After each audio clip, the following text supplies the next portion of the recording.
welcome folks. Hit the wrong button there. It's going to be our sit rep for 12/27/21. It's about high noon. I hope everybody had a blessed Christmas and a happy Festivus and Hanukkah and whatever else it is you celebrate. So without further ado, let's hop on over to the board here. It's been kind of a quiet morning, sitting around 100 birds up right now. Starting out over here on Skyglass, and we're just going to take a look at just kind of a breakdown of what's really up in the sky currently. And so I'm going to hit this little button here that's going to take us over to that, and it's going to clear our board for a second, but don't anybody panic. So if you look at the tankers, this is kind of the tanker activity right now. We've got 3 of them up over the center of the U.S., and then of course, as always, we've got another handful up over here of the northeast. That's because that is where Flashbang is headed. He is going to be in Delaware again as of this evening and probably the rest of the week. And so you're going to see a lot of fighter activity out over this general area, while he's there. Okay, so let me back out of that one. Let's get down to the next one of interest. Let's look at the H-60s real fast. Let's see, H-60's got a couple here in the Panhandle, and then of course we have a few up here in the Northeast. Nothing really crazy. About 6 of them up right now. For those not familiar with the H-60, that's going to be your Black Hawk, so that's a helicopter. Okay, all right, well, back out of the H-60s. Let's see here what we have in terms of heavy movers. So C-17, C-130s.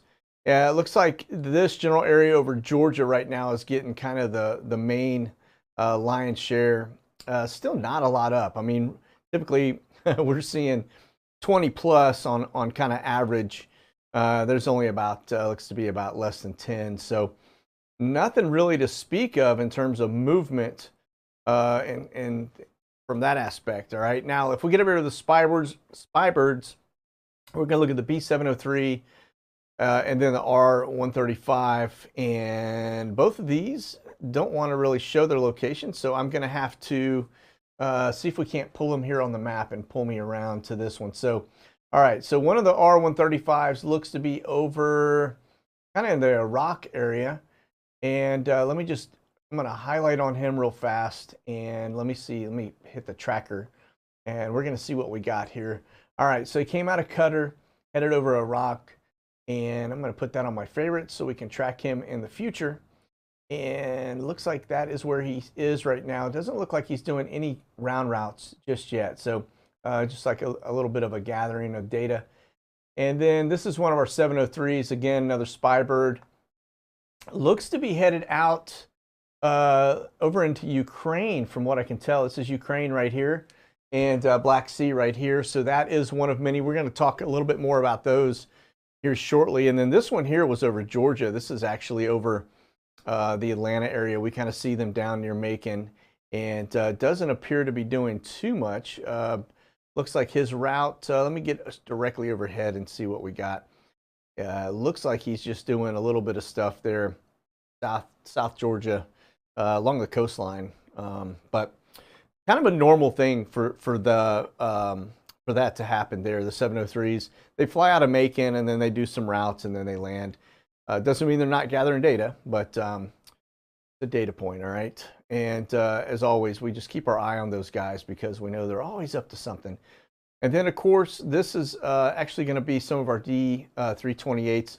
These are Spec Ops birds. And it looks like they're rolling out of Atlanta back into the Panhandle there. This is kind of their home in this general area between there and Crestview. So there's that, all right? So let me back out of Skyglass, give you kind of the flat map, and you can see it is not very active today. It's pretty slim pickings. So, okay, over to the flight radar. Let's just take a look here. We've got 10 volcanoes popping right now. You can see this one up here in Russia has actually got a pretty good ash cloud going. And the reason they're disconnected is because it was spewing, then it stopped spewing. But that one is going. That's new. That wasn't there this morning when I checked. This one in Japan is also firing again, and then this Yashur is down here also going. And then of course we have all of these running down the between Central and South America, which is kind of a regular occurrence now. La Palma has subsided for right now. So we'll keep our eye on that. But 10, that's kind of a high number. Usually we get above 7. We don't see that very often. All right. Okay, over to the NASA birds real fast. Nothing flying today. Looks like NASA's on the ground. But now that I've found this map, I am pretty stoked about it because if you want to talk about geoengineering and testing a lot of stuff in the atmosphere, these guys are going to be the ones that are going to be doing a lot of it. So now the fact that we've got eyes on their fleet and they're giving us that kind of open kimono, we can track their flights when they go up and see what the heck they're up to. So I think that is kind of a cool thing. We'll continue to check in on that at each sit rep and see if we got anything airborne. Okay. All right, over to Flashbang. Not too much to speak of. It looks like they are all consumed with this one now, and it looks like he's headed out to Delaware again this afternoon around 1:15. And let's see as we get over here to Let's Go Brandon. Build Back Broken is going to be, let's see, this is the LA Long Beach port area. These are the ships that are currently inbound and outbound. And as you can see, we've also got just a swarry of them down here as well. But these are cargo-only vessels. All right, and so if we kind of zoom into the port, it's going to be this general area here.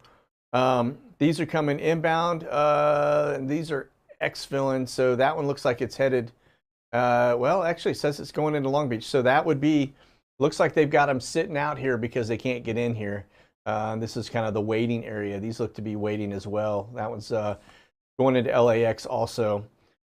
Now these, let's see, Los Angeles, another LAX. That one's headed to Shanghai, Long Beach, LAX. So all of these you see, for the most part, probably about 85–90% of this sitting out offshore is waiting to get into this, okay? And so if we get in a little deeper here, you can see there's one actually on the move right now that's headed to Long Beach. And let's see, yeah, I would say that the situation does not look much better. It's not as clustered in here as it was before. It looks like they've got everybody sitting off the shore. Again, remember there's a metric in place right now that says if you're not sitting, in there close to the shoreline and you're out off the shore, you're not considered on basically being measured with the metric. So therefore the wait time is not official. So when these guys are all sitting out here off the beach, the clock isn't ticking for the port stats, okay? A little trickery they play. All right, let's get over here real fast. Jake 11, this one landed 6 hours, 37 minutes ago. This is gonna be one of your R135s that came out of the UK. And just wanna point out, it is running kind of, this is Latvia up here. And this is the Ukraine right in here. You can see they're still running routes in this general area, which I find very interesting because, that would indicate maybe we've got some activity there that they've got eyes on. I don't know if it is an immigration thing or if indeed this is tied to Russia making moves, for an invasion. So there's that one, and that has been doing that now. This was today. Did it back on the 21st, so just before Christmas, it did that same little route there also. All right, now this is NATO 01. I just want to point out these guys are rolling out of the general area, but when you see that circle, that's a data grab, okay? That right there, that perfect little round circle. So NATO, we've caught them doing this several times now, is fully engaged in surveillance for somebody, we don't know who, maybe themselves, but they're definitely doing data grabs as well, okay? Okay, Homer 19, this is one of your R135s. This is a US R135. I just wanted to point out this took place 2 hours, 52 minutes ago. Still a lot of concerns. This is actually inside Ukraine that they are running these routes and they are doing data grabs. So I would imagine it just kind of goes to show you, more than likely they're looking at that border right there and the fact that they are, I don't know how many miles that is, very well within range, that they are probably gathering just painting a picture, everything that's going on along this border. And you can see they took the shape of that border as well. So yeah, that kind of gives you a distance read to show you capability, how far out they need to be in order to grab data. That's a pretty good range. And I'm sure they've got eyes on this waterway right here as well as they go in, because anybody gets into that, this is a Black Sea, they could get really far in. So there's that. And let me jump over here. One other thing of interest I wanted to show you is our military ops balloon is now headed over into, let's see here, that's headed into Mexico, it looks like. I wonder if they know we're spying on them. But that is probably looking, if I had to guess, that's probably checking the flow of the immigration stuff that's going on. And so they got eyes on it. They're at just under 60,000 feet, just in that general area. So again, I don't know what the swath is on these balloons, how far out their distance is for surveillance, but I imagine it's probably pretty big. All right. Okay. So the other day I was talking a little bit about Orlando, and we were saying how I thought that those cooling towers, I thought that was nuclear. Knowing it's not, it just blows me away. I've gotten a lot of folks feedback. That's actually a coal producer and some other fossil fuel energy stuff that they're doing. Just wanted to point that out. I thought that was really kind of an interesting thing. I mean, I grew up there. I've always thought when you see those cooling towers that it was nuclear. However, it is not. But what is this one right here, and this is on the East Coast. It's down here in St. Lucie, and that is indeed a nuclear power facility. And so that actually could have been what they were watching and watching over and continue to watch over. If you back up, you can see where that is located, Vero Beach here in Melbourne. This is Orlando. This is what we thought they were looking at. But the tankers were doing routes kind of in this general area, so it would not be uncommon for them to be here. Trump is down in this area. So nuclear power plant there, and there's one over in Tampa as well, I think, or somewhere off the West Coast. And so there are two in Florida. So having that overhead watch could be tied to this. It also could be tied to Trump down there. Or they may have had a high value asset that was being heavily guarded, given the fact that we've got the Maxwell trial going on and the names that she is probably producing. I would imagine if there is somebody under protection, they don't want anybody getting hands on them. So I don't know. We'll have to wait and see what happens. But I'm more inclined to think it is tied either to Trump or to these nuclear facilities in Florida. Okay, now let's get over here to the tourism. I can't believe I even said that. Immigration, but it may as well be tourism because we are just basically pumping people in like nobody's business. But this it's going to be Biggs Biggs Army Airfield or Fort Bliss.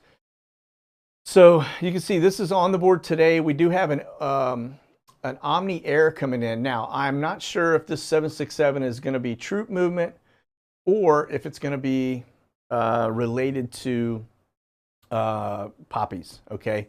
More than likely it will be, I mean, I think it's poppies, but normally the troop movement with Omni takes place under a camber flight, and you can't really see the destination. The fact that we can see where these are going makes me wonder if it is not poppies being moved.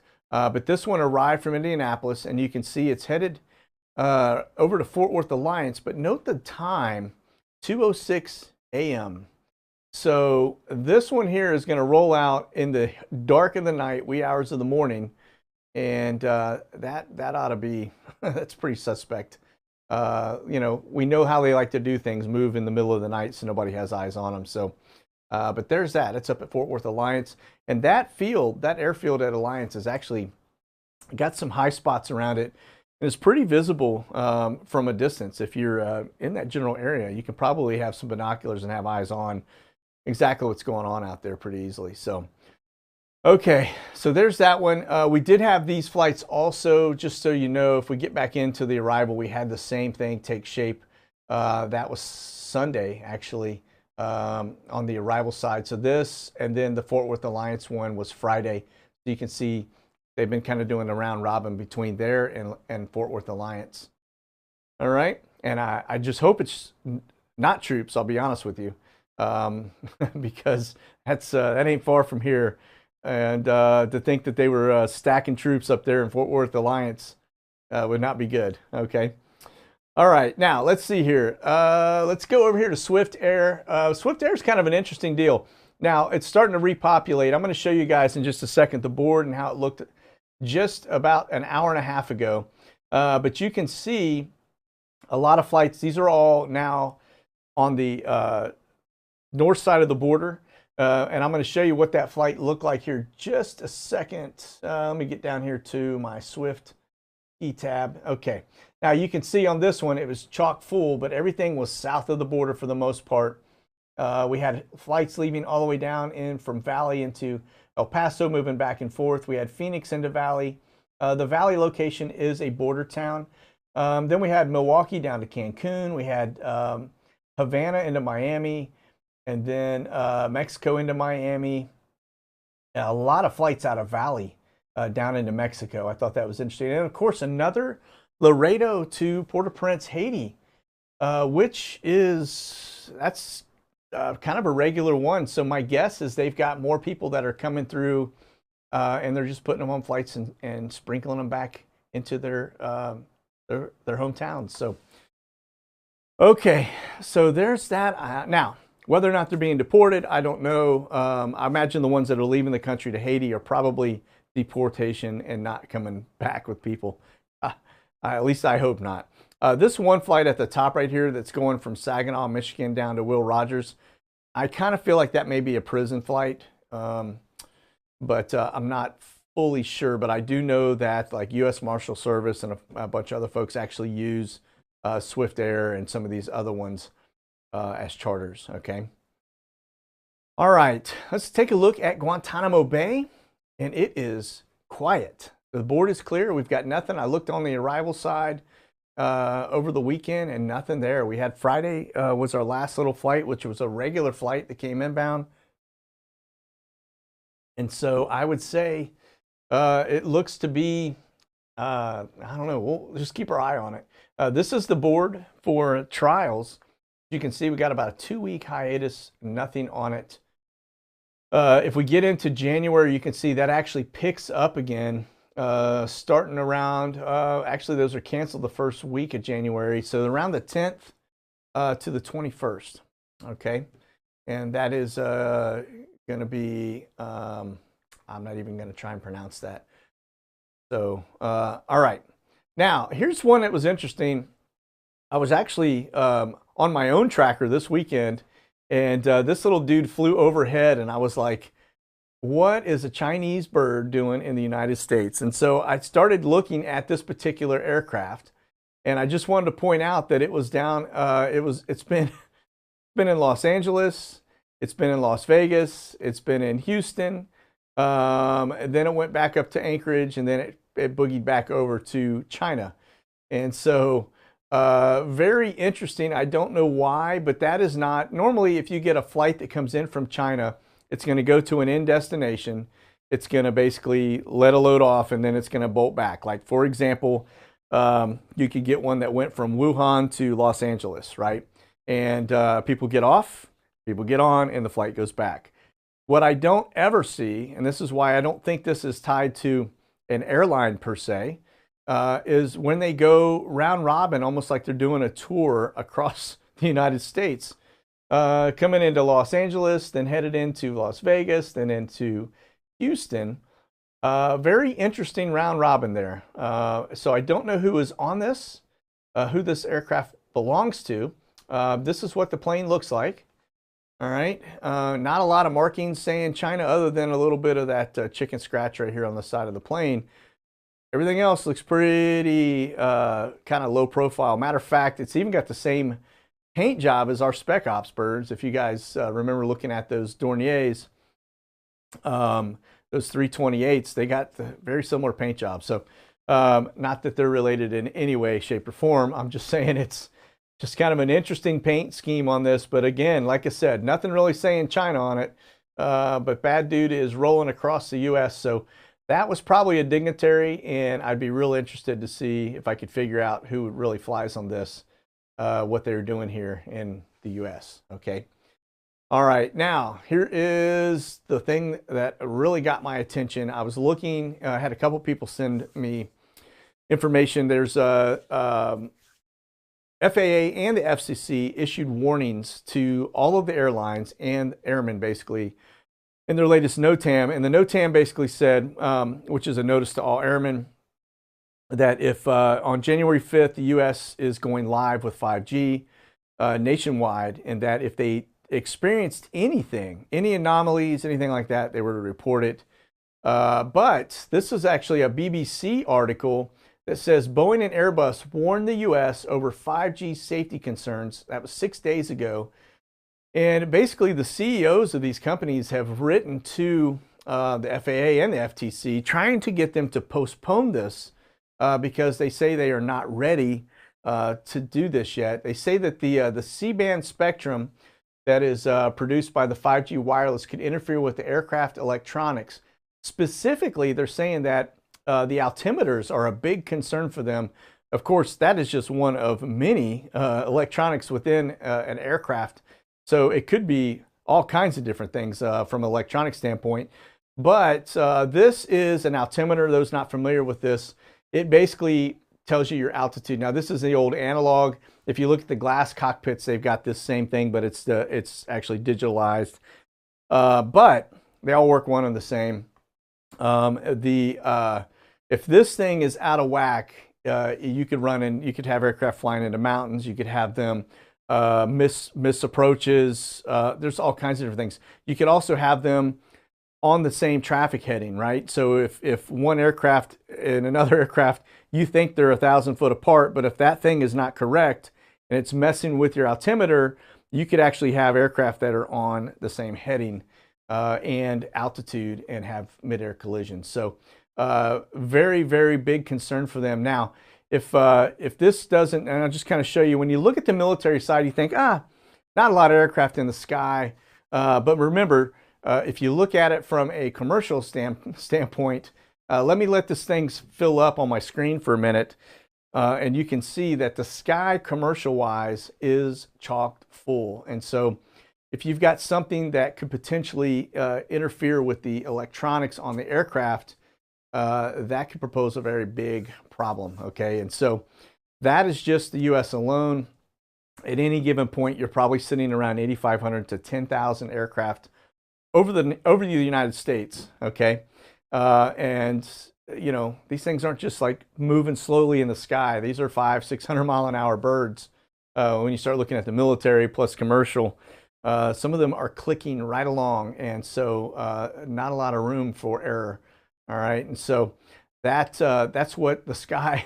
It's pretty incredible, actually, and you can see like a needle in a haystack. That's why you have to sort by military to look at this stuff. But when the FAA is concerned, and they are just kind of, you know, disregarding it, and then you got the FCC also putting notices out, that ought to get everybody's attention. So it's going to be real interesting to see what happens on January 5th, if anything at all. But I can tell you that the UK doesn't even roll that stuff out until 2028, I believe it is.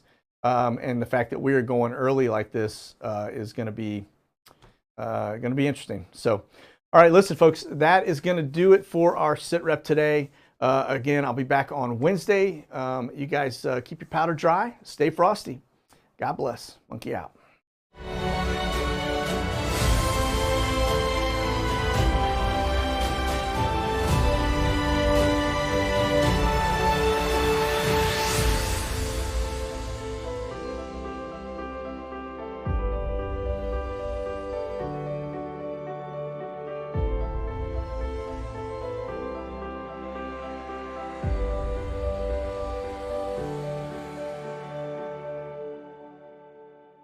Check out the latest gear and products at monkeyworksus.com.